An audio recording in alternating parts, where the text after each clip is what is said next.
Sveiki! Šitame video bus kalbama šiek tiek nestandartiniam temom, aukštesnių dimensijų temom, kaip mėgsta žmonės įvardyti. Dėl to maloniai prašau visų, kuriems neįdomu, neklausyti. Reiškia, kiekvienas mes turim savo kelią, kiekvienas mes turim savo norus, savo pomėgius. Kažkas kepa šašlikus, kažkas studijuoja paskaitas, kartoja mantras ir taip toliau. Ir tame visas šitas pasaulis yra gražus. Dabar, kas nesate nauji šitam kely, kas galbūt jau anksčiau susidurdavot, skaitydavot, sekdavot kažkokius tai žmonės, greičiausiai tai įvyko per Koronos festivalį, ne? Durnonos festivalį, kaip sakoma, buvo reikalinga. Šitas periodas buvo reikalingas, kai turėjo daug tikslų pasaulinė politinė valdžia, ne? Tai būtent tuo atveju stipriausias tikslas buvo tiesiog kažkokią tai procentą žmonijos suskiepyti. Kokie yra jų tikslai, jie žino tik patys, tai yra natūralu, visą laiką pasaulis buvo valdomas politikos, ne? Nes susirenka, reiškia, susirinkimas, kaip bet kokioj įmonėje, kompanijoje, kas esate dirbę didelėse kompanijose, nes aš esu daug metų praleidus labai didelėje kompanijoje, būtent finansuose, ekonomikoje.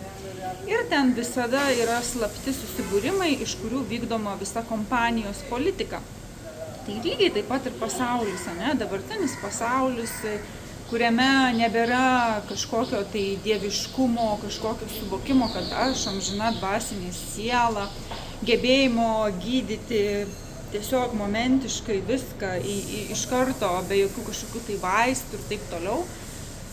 Tokiame pasaulyje, kaip sakė Prabhupada, būtent žmonės yra tokios pagerintos kokybės gyvuliai. Ir per Koronos šitą festivalį, reiškia, buvo išgarsėjusi tokia knyga Gyvulių ūkis, ne? Galbūt kažkurie ir skaitėt ją. Aš visos nesu skaičius, bet suprantu, kad ten yra gerų minčių.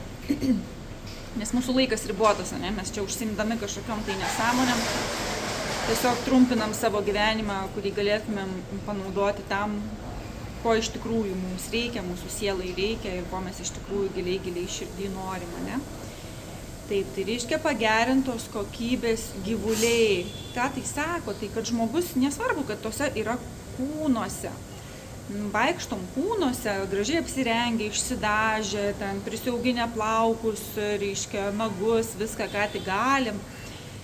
Reiškia, tai nereiškia, kad žmogus yra žmogus. Lygiai taip pat nereiškia, kad žmogus yra tas, kuris nieko neprisiauginęs, kuris vaikščioja natūralus. Tai visiškai žmogų apreiškia tam tikros savybės, kurių šitoj degradacijoje epochoj praktiškai nebėra. Labai retas dar gimsta su jom, o dalis stengiasi sugrįžti į tą žmogišką prigimtį, į tą tikrą žmogišką prigimtį su visom galimybėm, o kiti nebesistengia sugrįžti.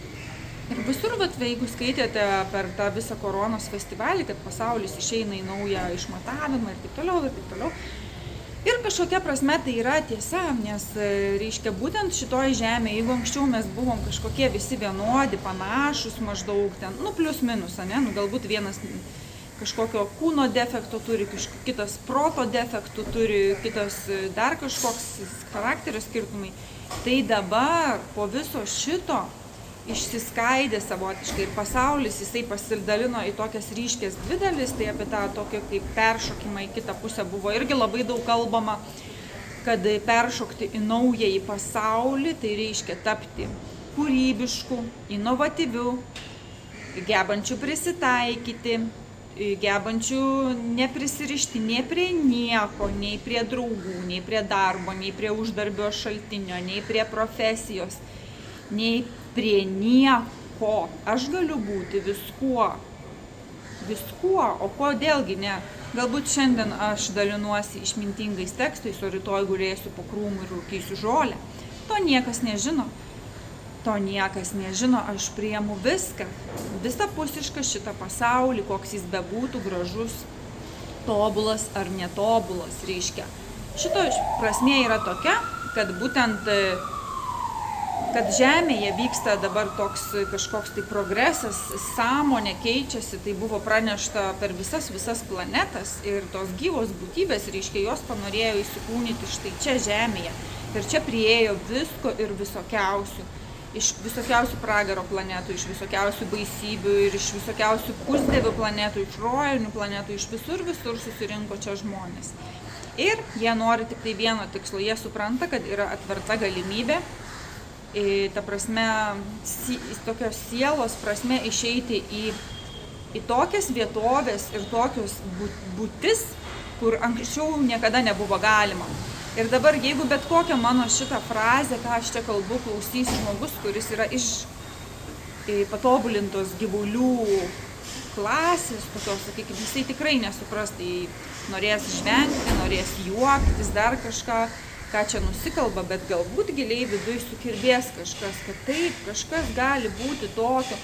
Tikrai kažkada galbūt buvau sutikęs žmogų, kuris kalbėjo aukštom frazėm, bet nuo jos klido kažkas tokio įdomaus, tokio neapsakyto ir taip norėjosi tą patirti. Gali būti toks jausmas, tai jeigu dar išsijungia kažkokia mintis ar kažkoks tai jausmas, tai dar nesat visiškas zombis. Nes pasaulyje visko dabar yra. Ir zombių, ir visiškų išgamų, ir labai labai šviesių būtybių. Ir įsivaizduojat, mes visi vaikštom tokiuose pačiuose kūnuose. Mes nieko nesiskiriam. Kadangi aš esu sutikus per savo gyvenimą, buvimą, taip jau nutiko, kad ne Indijoje, o šventosiuose Dhamose, ir tai gali būti nebūtinai apibrėžiama kaip Indija, bet kažkokia ypatinga vietovė, žmonių, kurie yra iš aukštesnių išmatavimų, sakykime, įsikūnija čia, jie atrodo visiškai taip pat, tai kaipgi mes galim atskirti. Aišku, čia galima studijuoti veidotyras, čia galima studijuoti įvairiausius mokslus ir bandyti įžvelgti, bet tai nebūtinai bus įžvelgiama. Tai toks yra dabartinis pasaulis. Ką mes turim iš to išmokti, kad čia neblevizgoti šiaip tik tais apie kažką, tai pirmiausia priėmimo, kad kiekvienas yra koks tik nori būti, kiekvienas eina savo gyvenimo keliu, kokiu tik nori eiti, kad Dievas, materialusis Dievas, kaip sako, yra kiekvienoj gyvoj būtybei. Kiekviena gyva būtybė turi savo norus. Tai jeigu kažkas nori tiesiog statytis savo tvartą ir auginti gyvulius, kažkas nori keliauti į kalnus ir galbūt pamatyti šambalą, pajausti, pati per praktikas. Kažkas tiesiog nori auginti vaikus ir susirasti vyrą. Kažkas nori tiesiog ištekėti ir stovėti prie bliūdų arba visiškai nestovėti prie bliūdų. Ir tai yra to žmogaus noras. Mes turim tą žmogaus norą gerbti besąlygiškai. Tai jeigu ir su tais skiepais, kaip buvo ir pyko ten, ir buvo ir šviesos kariai, ir visokie, aš ir pati galbūt prisiskaityčiau prie kažko anuomet prieš 4-3 metus, nes labai aktyviai irgi rašiau ir būtent per tai dabar vis tiek tas vyksta, nes kažkas tada klausė, kažkas dabar klauso, kažkas tada neklausė ir dabar klausosi manęs. Reiškia, tai buvo galbūt tie žmonės, kurie jautė kažkokį tokį susirūpinimą pasauliu, kad ką norima padaryti, kaip norima pasielgti ir norėjo tokią iš vidaus pranešti žinią. Bet kas įvyko su to žinios pranešimu, tai arba tie žmonės ten ir liko, toj politikoje kažkokioj, arba jie išėjo pagal savo kelią unikalų, atrasti tas kitus išmatavimus, kitus pasaulius per savo vidų. Mes kiekvienas kaip susikūrėm savo tokią burbuliukinę planetą. Taip yra, nes mes kiekvienas kūrėjas esam. Ir pažiūrėkit, kaip kiekvienas žmogus čia gyvendamas turi skirtingus pasaulius, visiškai skirtingai gyvena. Kas aplink jį sukasi, kokie aplink jį žmonės susibūrė. Ir net nesvarbu, kokie tie žmonės, bet kas čia, koks pasaulis eina iš čia. Tai reiškia, mes kiekvienas tą ir susikūrėm. Ir dabar, jeigu aš būdavo dar per tą laiką, per tos po koronos susidurdavau daugiau per mamą, nes jinai dar bendrauja galbūt su mano kažkokiais senais dalykais, kurie, dėja, aš pats išliejau, nuo jų dingau, aš net savo nuotraukų nebegaliu rasti iš praeities, taip labai keistai, nes tarsi, suprantat, mes vienam šitam kūne galim nugyventi ne vieną gyvenimą. Ta prasme, žinot, kai būna gyvenime akimirka, kai miršti ir prisikeli ir tada prisimeni save kažkada ten. 16-25 galvoja, tas žmogus jo ten buvo, bet tai ne aš. Ta prasme, antiek viskas jau pasikeitė, galbūt kažkoks potencialas išliko, galbūt kažkokios savybės išliko, Bet realiai tu tą savo buvusį gyvenimą prisimeni kaip ne savo. Tai reiškia, mes vienam šitam įsikūnyjime, šitam pačiam kūne jau galim išgyventi skirtingus, visiškai skirtingus gyvenimus, ne? Kai kažkas tai baigėsi vienas etapas ir prasideda absoliučiai kitas etapas. Va tokiu būdu būna, kad ir žmogus panirsta į komą. Komos būsena, tokių žmonių irgi sutikau keliaudama ir Maldyvose buvau sutikusi, toks mūsų virėjas buvo. Jisai buvo paniręs į komą ir prisikėlė ir visiškai kitaip gyvena. Ir daugiau tokių žmonių būna, bet yra buvę ir kad prisikėlė iš tos komos, bet vis tiek vaikščia kaip numirėlis, nes galbūt nenorėjo grįžti, o kažkas kitas norėjo, kad tas žmogus grįžtų. Mama, dukra, dar kažkas, sūnus, nesvarbu. Taip, tai toks pasaulis ir jisai yra, kaip jau sakiau, visiškai nepritaikytas, ta prasme nepritaikytas parodyti visas savo galimybės tiems, kurie yra komforto zonoj, kurie nenori iš jos išeiti, kurie bijo iškeliauti į kitą šalį, bet ir su ta pačia Indija, toks paradoksas, tai va, mes organizuojam su Tamal keliones į Indiją. Ir tikrai, aš dabar, kai prisimenu savo prieitą tą gyvenimą šitam kūne, iš dabartinė, ir aš kaip prisimenu, kaip aš keistai man atrodė į Indiją, kai atvykau, aš buvau tikrai pakeliavus nemažai, bet po Europą daugiau. Tai kaip kita planeta. Čia visiškai viskas kitaip. Ir čia tik tai pavyzdys, kad jeigu antiek bijoma išlipti iš komforto zonos, kad patekti kažkokią visiškai nekomfortišką zoną, šitas pasaulis savo galimybių neatvers. Per šitą pasaulį į kitus pasaulius. Taip, ir dabar, aišku, vėlgi planuojama, visokiausių dalykų yra planuojama, tos pačios pasaulinės valdžios ir jūs niekaip nepajėgus būsite kažkokia prasme apgauti tos pasaulinės sistemos, nes visada bus tai, ko mes nežinome, nes manipuliacinės teorijos jos yra labai stiprios.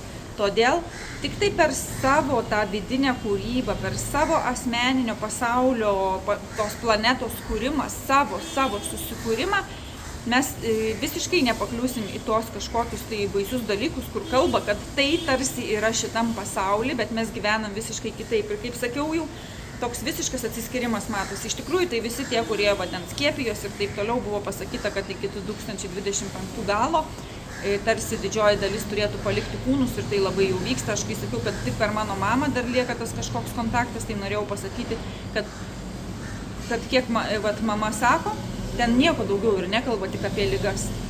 Ligos ir ligos. Kaip sakydavo mano baba, liga do liga.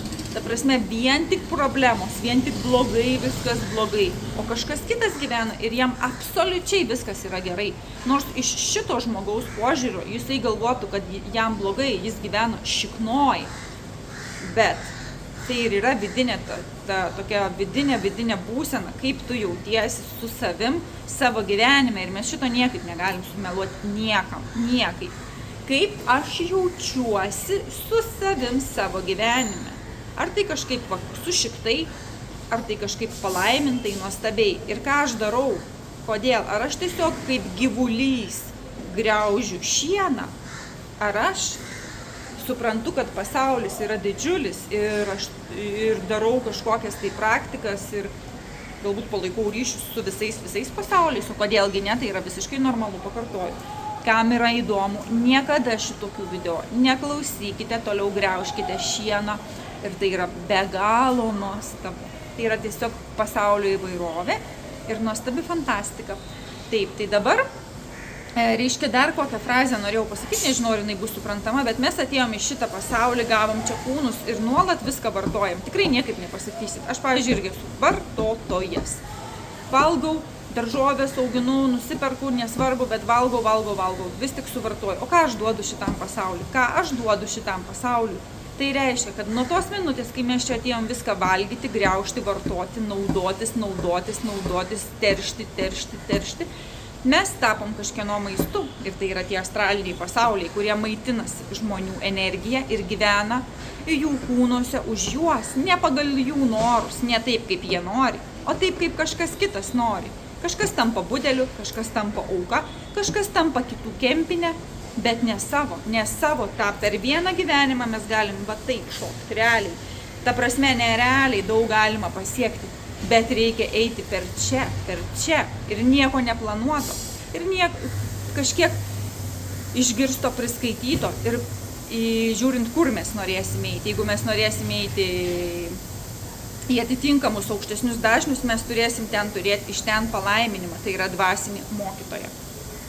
Visų kitų atveju žmogus yra tik kažkieno maistas, nes jis nuolat vartoja, šiukšlina ir taip toliau. Jis yra kažkieno maistas, todėl maistas nepaukotas Dievui būtinai sukurs karmą, kad jūs irgi kažkas vartos.